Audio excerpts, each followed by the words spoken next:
opening of the Lucas Museum of Narrative Art in September may end up being important to American culture, more important to American culture than any new blockbuster movie released this year. Not because of Star Wars, but because of it's a billion dollar argument that comic books, illustration, concept art, movie storyboards, and so-called popular art deserve the same respect as traditional art.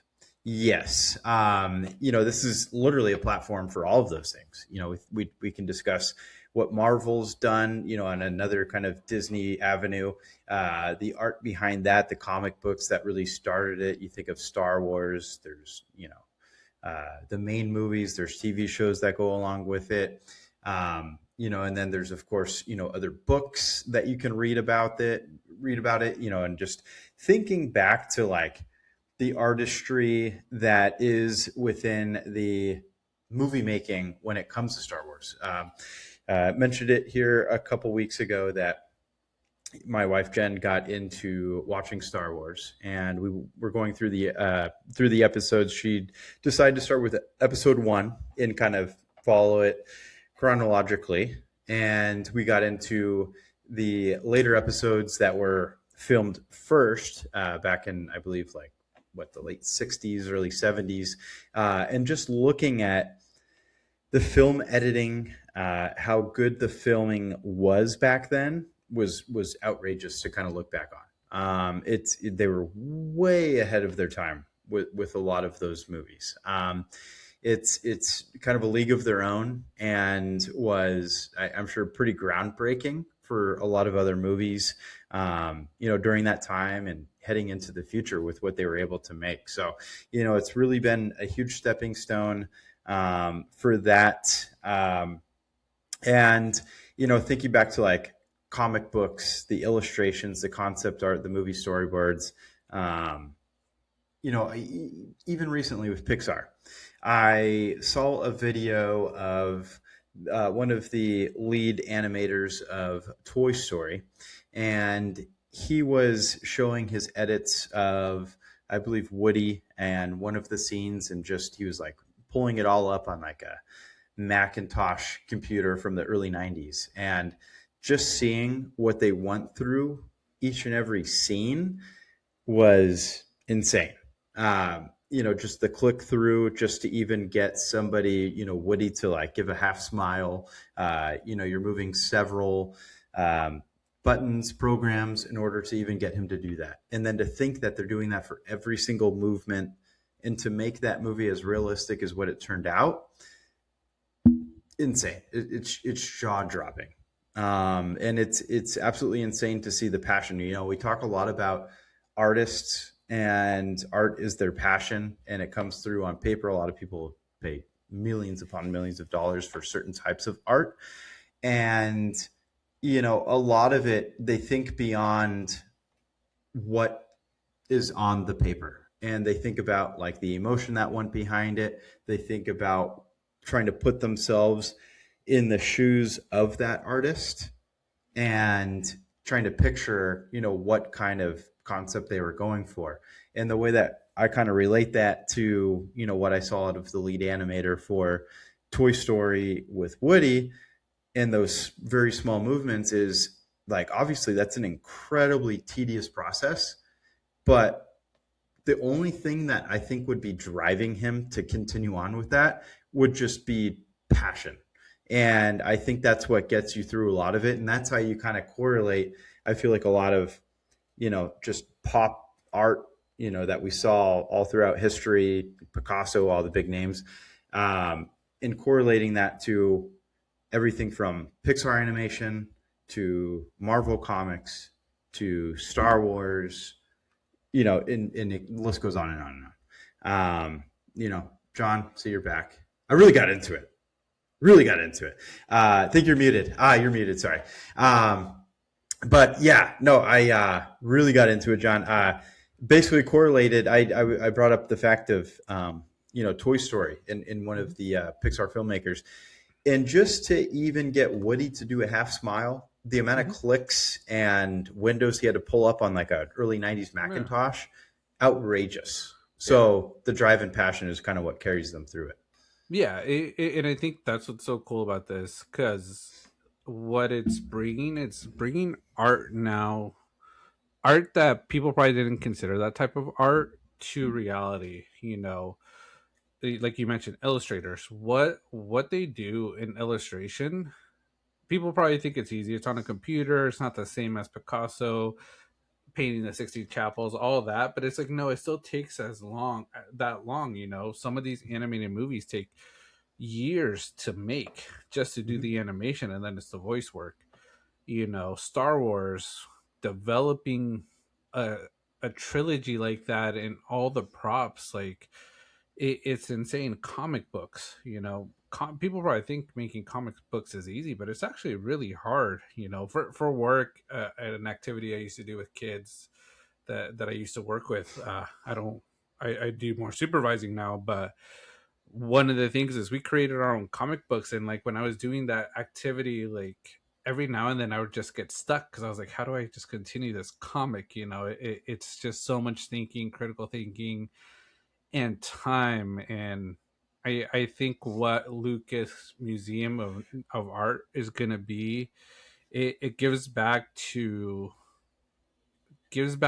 art in a different form, and it's really for us nerds. It's a place, Mm-hmm. those that like this type of thing, are into animation, know that they can make a difference for the future and be remembered for a long time. Mm-hmm. Yeah, absolutely. And when it came to Star Wars, I brought up, just Jen getting really into Mm-hmm. Star Wars recently, and we talked about, a couple weeks ago how, she decided to start with episode one, work our way through, Yeah. and obviously those older movies came after a few of those episodes. And looking back, like it's just the correlation of the filmmaking really isn't that far off. Like if you Yeah. really think about it, what a phenomenal job they did 50 years ago now, just Mm-hmm. with those movies is Yeah. obscene. Like it's jaw dropping. Yeah. So and I agree with you. I feel like I have these moments where it might be like Jen runs into the store. I don't want to be on my phone, but I'm chilling in the car with the kids. Sometimes Yeah. I'll just grab like a pen and paper, just random in the car, and I'll start drawing something. But I always find myself like drawing like characters of, I don't know, just SpongeBob or Yeah. people that you can think of. I never, it's very rare that the original thought of like trying to come up with something comes straight off, because it's like, man, Mm-hmm. those moments I don't really want to think as hard as what it takes. And just thinking about like the creators of all these Marvel Yeah. comics, even in the storylines of each and every single character, in all the Mm-hmm. little side stories and side quests that can incur, Mm-hmm. is it's insane. Like Yeah. just the depth of not only like knowledge of creating that, but the emotion that has to go behind it too. Mm-hmm. Seamless. So Yeah. it's a lot. If honestly, you can make that really hot take argument of this, and that's why we're in banter takes here. Of this is tougher art than the paintings that you put on the wall. That's going to be, we might have Woo! You need to leave. Tim. really tough critics coming at us right Yeah, now. you're touching a tough subject, but I agree. It could be a little bit harder than some of the art nowadays. But like I said, but some of the art nowadays is looking a lot more like comics. I see a lot Yeah. more art looking more like this instead of just splashing. But even just those splashes, like I say, it probably takes a lot of mind thinking of how you're going to make the splashes look, how you're going to throw the brush. But yeah, I'm on the website right now for the Lucas Museum, and like some of the first pictures I see, and one of the ones I didn't know, but I'm happy that they're showing, Mad TV. Remember the Mad TV comics? Oh yeah. Yeah, yeah, absolutely. The little redheaded freckled kiddo that's just like in everything. Yes. Yeah. He's gonna be featured there, and like I said, Oh. that's art piece, because like that brought the Mad TV comics, but it also brought TV show, brought Hmm. comedy, something that everybody enjoys. I see a picture of Wonder Woman, Where the Wild Things Are, the kid show or the kid book that we would read. Wolverine. There's a lot, for art wise that they're including in here. Star Wars. Trying to see what this one is. Robert Colescott. Like I said, there's some, like I say, we may not know it as great. Winnie the Pooh, what Winnie the Pooh did back then and now how it's such a beloved character. That's something that's going to be preserved in history now here at this museum, where before it was something people would remember, but never in a building. Yep. Absolutely. Yeah. And I'm also seeing like, the cover art of Where the Wild Things Are, Mm-hmm. Peanuts. Mm-hmm. It's all here. Man, that's Yeah. that's super cool. And then, you don't even have to stop there. We can talk about the art of the architecture of the building Oh yeah. if you want to put that as art, because that building looks extraordinary. Like it just Yeah. looks like very futuristic. The lawn, like that they have on top of the roof, the Yeah. landscaping of it all, absolutely insane. It's crazy. I mean, it's all in one. Really cool monumental type thing to have in LA as Yeah. well. I think that this is going to be a cool one to go and visit. Mm-hmm. Um, yeah, I'm definitely going to find myself going there a lot. I think that looks pretty sweet. Yeah. Looks I looks like a would. spaceship or something, right? That's what It I always absolutely see when I does. first look at it. Yeah, no, it totally looks like one. It looks like it landed there, and they're Yeah. like, well, the best cover stories would just make this the Lucas Museum. Yeah, it could be. you know, Star Wars makes sense. We already took the aliens out of the ship. Museum it is. But uh, I mean, we're only 112 days away now. mhm. Going to open September 22nd, 2026. Yeah, man, that's freaking sweet. I'm thinking about the take right now too, and I'm just thinking about like New York art shows, those like wine shows. Uh, People are going to want to fight us if we ever show up at one of those. So sorry Oh about yeah. that. Yeah. Well, yeah. I think we could only go to this one at Lucas because we believe in and like I say, I don't think we're trying to put down that art. I'm never gonna No. put down the art because I enjoy drawing. I enjoy art. Don't know it Mhm. that well, but like I say, I have a respect for it. But what comics these creators and just sort of that nerd life, what is created for me in my life, my wife's life, thing for you, your wife, Mhm. and now your kids even, learning about a little bit of this.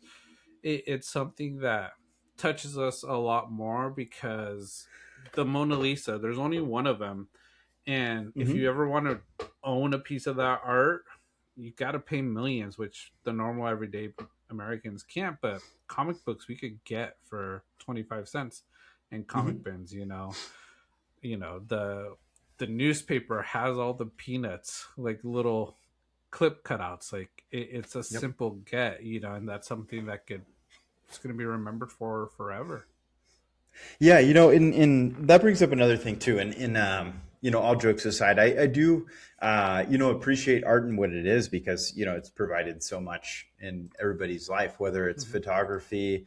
We can never count out the photographers that do stuff for like National Geographic. I think that their annual, I believe it's an annual award for best wildlife photo. Yeah. I mean, that's an incredible accomplishment to win that award. Mm-hmm. And then I know that some amazing stuff's come out of there. Obviously, art museums, the Mona Lisa, like you mentioned. It's stuff that millions upon millions of people gather each and every year to go Mm-hmm. and look at. And Yeah. it's just one singular painting that was painted at one point in time that is caught on forever and always. And we have murals everywhere, and it's something to really admire. And I think that's what's so cool about the culture of a lot of California. LA. There's awesome. I saw we were coming back from Disneyland Mm-hmm. a couple of weeks ago, and over there off of the 5 freeway, close to downtown, there's a really huge Fernando Valenzuela mural, Mm-hmm. and I'm like, man, not a Dodger fan, but I appreciate Valenzuela, and I appreciate that mural a lot too. Like, really sweet, and just to think about the size of it Mm-hmm. and the art that goes into even things like that. Yeah. Just urban stuff. Super cool and neat. And then coinciding a lot of that, it's been displayed in filmmaking. So I think that this is going to be a great display for everything that, Mm-hmm. like you said, it's provided our lives, the entertainment factor of it all.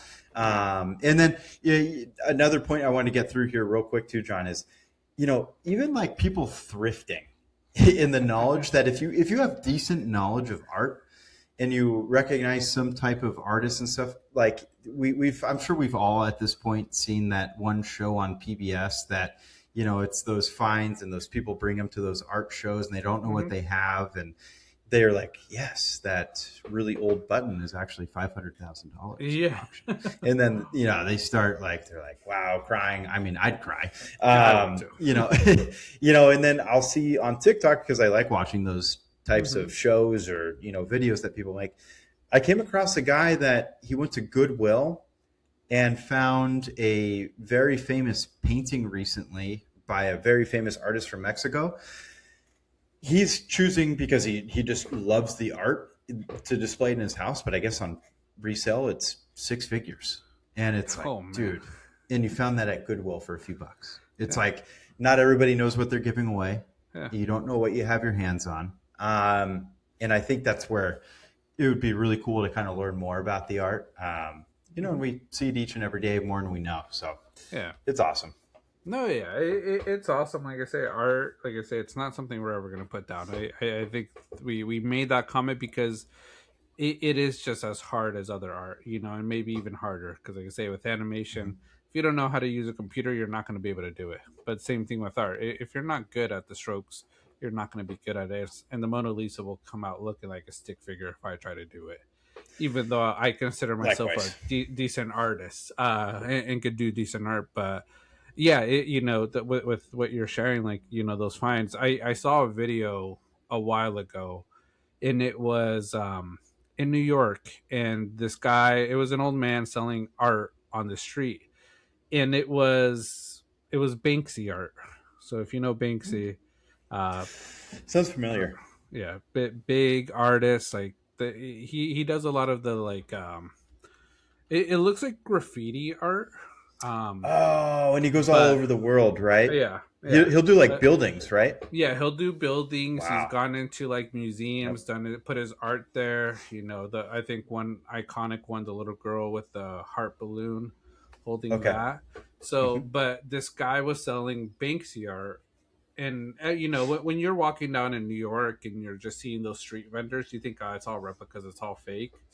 But it's like this guy was selling it for $25, and there was one guy that's like, oh, I need art for my house, and he bought like 4 pieces, not knowing that they were authentic Banksies, and he bought them for $25. Like, Oh my he gosh. has it in his house now. He probably knows about it, and he's probably making tons of money. But it's like, not everybody knows what actual big art is, because like I said, that was just sold in the streets and out there for everybody. And people in New York know what Banksy art is, but nobody was able to spot that it was real. People thought it was fake. That's insane. Yeah. No, see, and that's where, studying up on it, kind of understanding the true passion that goes behind it, kind of will lead you to a lot more of that knowledge. I think that, I feel like I've probably just seen way too many like random amateur artists that, are poking holes in the bottom of a gallon of paint and, letting it fly across their garage. But hey, you know what? That kind of art is fun too. We all had fun in elementary school, dipping our hands in a plate full of paint, then slapping it on, a piece of paper and then making a turkey out of it. We all did that back in the day. Form of art, still art. It is. It is still art. I called it art too, and I don't know if you ever did this, Sean. This is going to be just side tangent here. You ever put a lot of Elmer's glue? I might sound really psycho right now. Do you ever put a lot of Elmer's glue on your hand and just peel it off after, like it's just skin? Snakeskin. That's what I always used to Love call that. it. It was so Yeah. badass. I would do that again today if I had a lot of Elmer's glue and just be like, Yeah. Jen would be like, she'd understand it, but she'd be like, why? Why now? Therapy. Show your kids how to do it, and then it's like, no, Tim, don't. That's the problem. That's the problem. Yeah, can't introduce it. Yeah, Only at they, school. they catch on, and then it's like, oh man, that's not gonna be good. Absolutely. Yeah. No, but hey, I'm even looking to my left. Ariel was coloring earlier today, and it's great to see. She even drew me during my lunch break today, and put the beard on there. So it was like just big old beard, way bigger than what I got it now, but I appreciated it. I'm like, it's respect for the beard. Yeah. So yeah, it's fun, and it comes at all levels, and yeah. So like I say, there's a respect to the arts, but I think with this take, what we're trying to say is what Lucas Museum is going to do is going to bring respect to those other arts that probably were never recognized in museums the way, Banksy, Da Vinci, Pablo Picasso, all those artists from so long ago, even before our times, have created. It's going to be in that same area. Stan Lee is going to be a big guy to think about there. But yeah, I'm excited for it because, like I say, it's for us nerds. And then have you seen some of the Star Wars stuff that they're going to have? No. Yeah. What do we got? So they got a full size General Grievous in his little like that little thing he was riding on in episode 3. Like, is it on the website? What they're gonna? I don't know if that's on the website or on their Insta. It's gonna be so badass. Yeah, they have the ships from episode 1 that Anakin was in, the yellow ones. Oh hell from yeah! Naboo. Yeah, like a full size of that there. So you could only imagine what other replicas and stuff from Star Wars, which a lot of us love, will be included in. Seems like he's also going to include a lot of storyboards of not just Star Wars, but Indiana Jones, other things he's done. So it's going to be really cool. Yeah, no, that's badass. I think that's going to be super sick. What they're going to have, and I think that just those little monumental things are going to be awesome. I wonder if they're going to have the chance to build lightsabers there as well. You never know. Yeah, you just have a bunch of people just walking around with those like they do at Disneyland.